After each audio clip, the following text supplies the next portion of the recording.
بسم اللہ الرحمن الرحیم نحمدہ ونصلی علی رسولہ الکریم اما بعد۔ غسل کے متعلق ایک انتہائی اہم ترین مسئلہ آپ کے سامنے عرض کرنا ہے کہ غسل کرتے وقت جہاں جہاں تک پانی پہنچانا ممکن ہو وہاں تک پانی پہنچانا ضروری ہے اور واجب ہے اور لازمی ہے، لیکن اگر جسم کے کسی حصے تک پانی پہنچانا ممکن نہ ہو تو پھر بلا ضرورت زیادہ تدابیر اختیار کرنے اور زیادہ تکلف میں پڑنے کی کوئی ضرورت نہیں۔ مثال کے طور پر بسا اوقات ختنہ کرتے وقت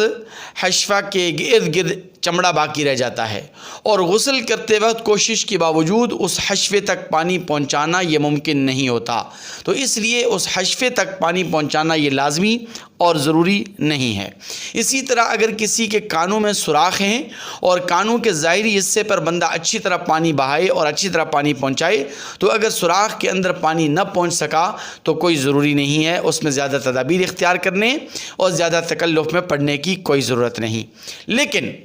اعضائے وضو میں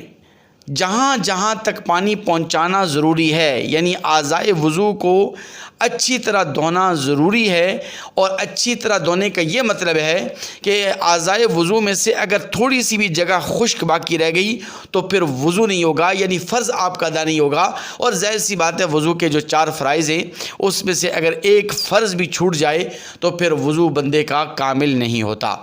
یہ ایک اہم ترین مسئلہ ہے، اس کی طرف ذرا توجہ دینے کی ضرورت ہے۔ بسا اوقات ہم اعضائے وضو کو تو اچھی طرح دھو لیتے ہیں، لیکن یہ جو ہونٹوں کا جو ظاہری حصہ ہے، ہونٹوں کا ظاہری حصہ، یعنی جب آپ منہ بند کریں تو منہ بند کرنے کے بعد ہونٹوں کا جو ظاہری حصہ ہے اس تک پانی پہنچانا بھی فرض ہے، ضروری ہے۔ اگر اس تک پانی نہیں پہنچے گا صحیح طرح یا ہونٹوں کا کوئی حصہ باقی رہ گیا، خشک باقی رہ گیا، تو آپ کا وضو نہیں ہوگا۔ عام طور پر یہ ظاہری حصہ دھل جاتا ہے، لیکن احتیاط کرنے کی اور اہتمام کرنے کی بہت زیادہ شدید ضرورت ہے۔ اسی طرح اگر کسی شخص کے جسم میں اور اعضائے وضو میں زخم ہو اور زخم کا پھٹن ظاہر ہو تو اس پھٹن تک پانی پہنچانا، زخم کے اس پھٹن تک پانی پہنچانا، پھٹن کے اندر تک پانی پہنچانا یہ ضروری اور واجب ہے۔ ہاں، اگر اس پھٹن کے اندر پانی پہنچانے سے زخم کے بڑھ جانے کا خدشہ ہے یا زخم کے زیادہ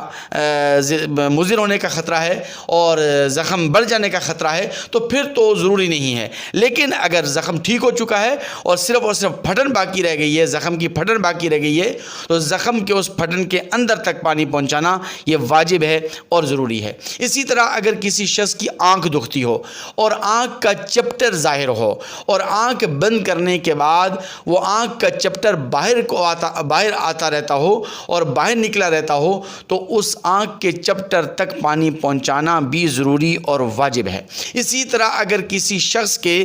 بازو اور ہاتھ کٹے ہوئے ہیں اور کونیوں سمیت کٹے ہوئے ہیں تو پھر تو اس سے یہ وضو کا جو ہاتھوں کا جو دھونے کا جو فرض ہے یہ ساقط ہو جائے گا، یعنی ہاتھوں کا دھونا یہ ساقط ہو جائے گا۔ لیکن اگر کسی کا ہاتھ اور بازو تو کٹا ہوا ہے لیکن کونیوں کا کچھ حصہ باقی ہے، کونیوں کا کچھ حصہ کٹا ہوا نہیں ہے اور وہ باقی ہے، تو کونیوں کے اس حصے تک پانی پہنچانا بھی فرض ہے اور لازمی ہے۔ اسی طرح اگر کسی شخص کے پاؤں کے ٹخنے کٹے ہوئے ہیں اور ٹخنوں سمیت اگر پاؤں کٹا ہوا ہے تو پھر تو پاؤں کا دھونا ساقط ہو گیا، پھر جو وضو کا جو 4تھا فرض ہے وہ ساقط ہو گیا۔ لیکن اگر ٹخنے کا کچھ حصہ باقی ہے، پاؤں کٹا ہوا ہے لیکن ٹخنے کا کچھ حصہ باقی ہے، وہ کٹا ہوا نہیں ہے، تو ٹخنے کے اس حصے تک پانی پہنچانا بھی ضروری اور لازمی اور فرض ہے۔ یہ انتہائی اہم ترین مسئلہ تھا جو آپ کے سامنے شیئر کیا گیا۔ آپ سے گزارش ہے کہ اس مسئلے کو زیادہ سے زیادہ شیئر کیجئے گا۔ جزاکم اللہ خیراً، احسن الجزا۔